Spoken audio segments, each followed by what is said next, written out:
Gonzalo Torrente Ballester é un dos grandes novelistas españoles da segunda metade do século XX.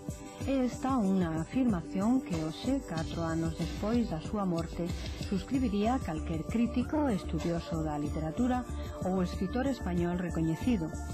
Algún, como o Premio Nobel Xosé Saramago, vai máis alá e proclama que Torrente, aínda que soamente fora por ter escrito la saga Fuga de J.B., merece estar sentado á dereita de Cervantes, ou o que é o mesmo, para el Torrente ven ser o segundo novelista da literatura española. Non é só Saramago o que ten tan alto concepto de Torrente, pois entre os escritores máis notables do momento encontramos unha grande admiración pola obra torrentina. E a veces tamén mesmo o recoñecimento da influencia que sobre eles exerciu a novelística do escritor ferrolano. O último en recoñecer esa pegada torrentina na súa obra propia é o gañador do Premio Nacional de Narrativa 2002, o xoven escritor vasco Unai Elorriaga, que nunha entrevista con motivo da distinción recibida recoñecía a Torrente Ballester como un dos seus mestres máis influintes. E a obra de Torrente segue a ser valorada. En novembro celebrouse en Pontevedra un congreso internacional sobre la saga Fuga de J.B. con motivo do 30º aniversario da súa publicación. En xaneiro deste mesmo ano, en Ferrol desenrolouse outro congreso máis xenérico sobre a súa narrativa. Dende a primeira novela, Javier Mariño, ata a boda de Chon Recalde, poñendo énfase na búsqueda literaria que desenrolou o escritor durante máis de 60 anos. Tamén, o día 3 de febreiro, inaugurábase en Santiago a sede da que vai a ser a Fundación Torrente Ballester. É dicir, literariamente, Torrente está moi vivo e moi presente entre nós. A comentar os rasgos máis notables da súa narrativa e outras facetas súas como escritor, así como a dar unha visión global do home e do autor literario, é o que dedicarémonos hoxe. Buenas noches, profesor Ponte. Buenas noches. Hoy vamos a hablar de Torrente Ballester. Torrente Ballester es un escritor del que se decía que tenía una utilización de un castellano purísimo, pero él comentaba que escribía en ferrolano. ¿Usted piensa que el hecho de ser gallego puede haber influido en la literatura de Torrente, así como ocurrió con Cela o con Cunqueiro o Valle Inclán? Bueno, la primera parte de la pregunta, lo del castellano purísimo, es cierto, es un castellano trabajado desde el gallego y en ese bilingüismo, lo mismo que Cunqueiro, que Cela, que Valle Inclán, que da un tipo de castellano, Julio Camba, por ejemplo, La Pardo Bazán, que dan un castellano pues distinto, muy sonoro, muy rítmico, y es indudable que Torrente lo tenía. Sin embargo, él decía que no escribía ni en castellano ni en gallego, que lo suyo era escribir en ferrolano. Se refería a una serie de léxico propio, de frases propias de Ferrol que él utiliza indudablemente con bastante frecuencia.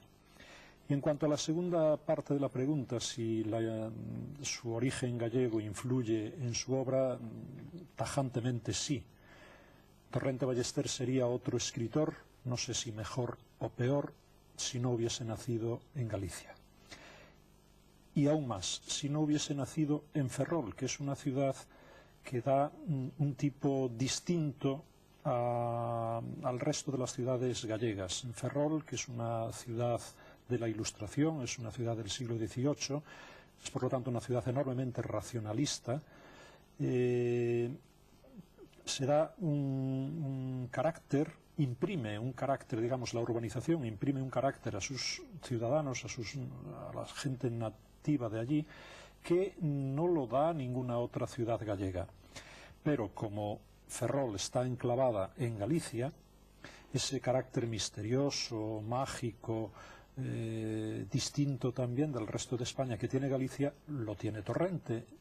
Es decir, que en Torrente se da un binomio perfecto, que es la racionalización y la tendencia a la fantasía simultáneamente y en la misma medida. Alguien definió este carácter de Torrente como el escritor, el único escritor en España en el siglo XX que es capaz de racionalizar el misterio y misterificar lo racional. Y todo simultáneamente en la misma novela y a veces hasta en la misma página, ¿no?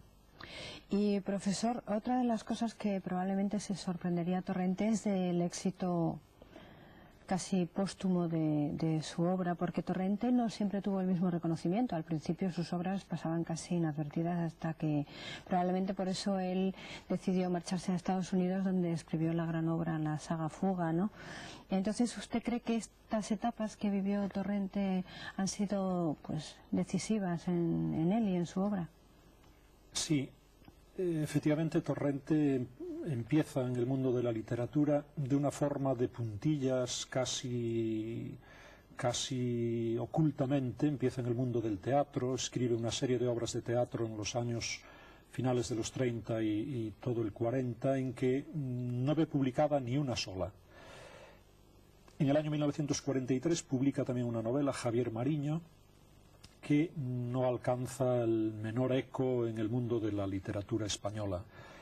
Él se dedica más al mundo de la crítica teatral, al mundo del periodismo, es profesor de literatura, es catedrático de literatura y es profesor, bueno, hasta ese momento era profesor de la Escuela de Guerra Naval en Madrid, que lo será hasta el año 62, es decir, vive de su sueldo de profesor.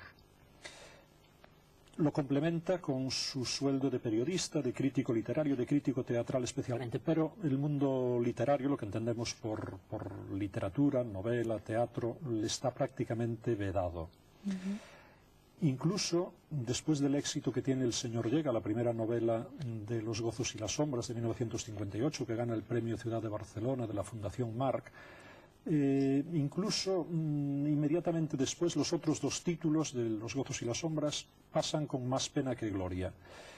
Y estamos en una cuesta abajo de una enorme decepción personal de Torrente, que culmina en el año 1963, cuando presenta a un premio de la Real Academia Española de la Lengua una novela que para él siempre fue su mejor novela, que es el Don Juan, y que también pasó sin pena ni gloria. Ni fue premiada, ni fue citada, ni fue mencionada. Eso lo lleva a una gran crisis personal y en el año 64 se viene para Pontevedra, pide el traslado, reingreso en el cuerpo de catedráticos de instituto y el traslado a Ferrol, y se va a Ferrol, perdón, a Pontevedra, y desde Pontevedra en el año está 2 años y en el 66 se marchará a Albany, a la Universidad de Albany, cerca de Nueva York.